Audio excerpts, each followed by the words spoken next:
urakoze cyane. Ibitego bine bya Habimana Yves, bibiri bya Farenganye n'ibindi byinjijwe na Joachim Vininyu ndetse na Ben Azizi utibagiwe Cindy Poro nibyo byafashije Rayon Sport gutsinda ikipe ya City Boys ibitego 9-0. Ni umukino wa kimwe cya munani mu gikombe cy'amahoro, bivuze ko ikipe ya Rayon Sport asezere ikipe ya City Boys itsinze ibitego 11 kuko umukino ubanza yari yatsinze ibitego 2-0.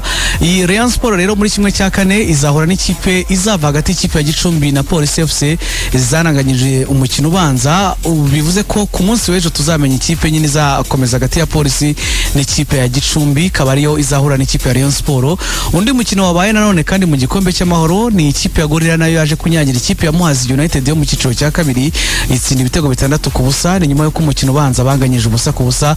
Gorilla muri kimwe cya kane izahura na AS Kigali yasezera ikipe ya Marine. Hanyuma indi mikino ya kimwe cya kane APR izahura na Gasogi, mu gihe ikipe ya Itense nayo izahura n'ikipe ya Bugesera. Ni imikino y'igikombe cy'amahoro. Iyi Rayon Sport tukina irimo kandi mu kiganiro n'itangazamakuru ubuyobozi bw'inzibacyuho bw'iyi kipe bwatangaje ko gahunda y'akanyenyeri 72 urwego ifasha abanyamuryango b'iyi kipe kwiyandikisha ngo hamaze kwandikwa cyangwa se kubarurwa abarenga 35,000. Ni mu gihe abarenga 6,000 bo bemeye kuzagira uruhare mu mishinga itandukanye y'iyi kipe ya Rayon Sport. Hanyuma dosiye yabigarutseho ko ishyamwe ry'umukino wa volleyball mu Rwanda FRVB rwasinyanye n'impuzamashyirahamwe y'umukino wa volleyball muri Afrika ni KVB n'amasezerano yo kwakira irushanwa ritaha rizahuza amakipe yabaye ya mbere iwayo kuri uyu mugabane.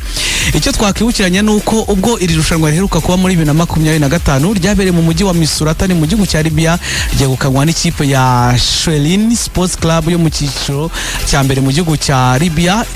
Icyo gihe rero ikipe ya APR yo mu Rwanda yabaye iya kane. Hanyuma ikindi twakibukiranya nuko igihugu cyakiriye gihagararirwa n'amakipe 4, bivuze ko amakipe ashobora guhagararira u Rwanda ari ikipe ya APR Volleyball Club, ikipe ya Polisi, REG ndetse na Kepler. Aya makipe akaba ariyo yitwaye neza umwaka ushize kuko ariwo bagenderaho. Hanyuma tukiri nanone kandi kuri umugabane wa Afrika, reka tubabwire ko CAF yamaze gusubika igikombe cya Afrika cy'abagore mu gihe haburaga iminsi 12 gusanga iki gikombe gikinwe. Ni irushanwa ry'igikombe cya Afrika cy'abagore ryari ritegerejwe kuzaba kuva ku itariki ya 17 Gashyantare kugeza ku itariki ya 3 Mata muri uyu mwaka. Yimuriwe rero ku itariki ya 25 Nyakanga rikazageza ku itariki 16 Kanama muri uyu mwaka. Ni imikino izabera mu gihugu cya Maroc. I Burayi inkuru zikomeje kuvugwa, rutahizamu ikipe ya Bayern Dominique yitwa Hurricane ntazakina umukino wa Bundesliga uzaba ku munsi w'ejo. Ikipe ye ya Bayern Dominique izakira n'ikipe ya Borussia Mönchengladbach.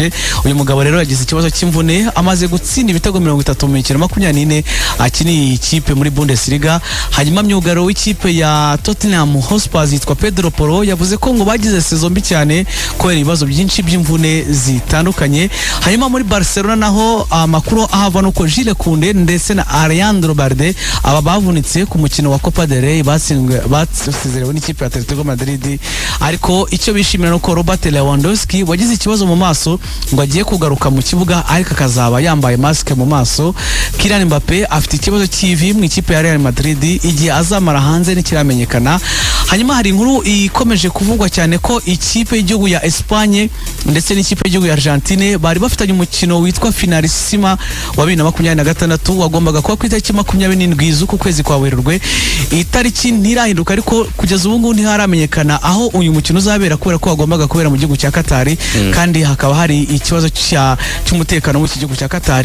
Rero bari gutekereza uburyo uyu mukino wazajyanwa handi. Finalissima ni umukino uhuza amakipe abiri yatwaye igikombe cy'i Burayi ndetse n'iyatwaye igikombe cyo muri Amerika y'Epfo. Aya makipe yombi rero yabyitwayemo neza, ubwo no kuzamenya niba aya makipe azabona aho akinira. Dusoze kuri Premier League, hagiye gukinwa umunsi wa 30 nanone.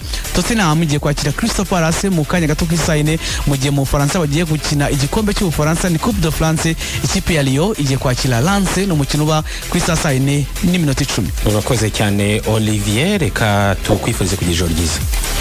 Nanjye reka mbifurize ijoro ryiza.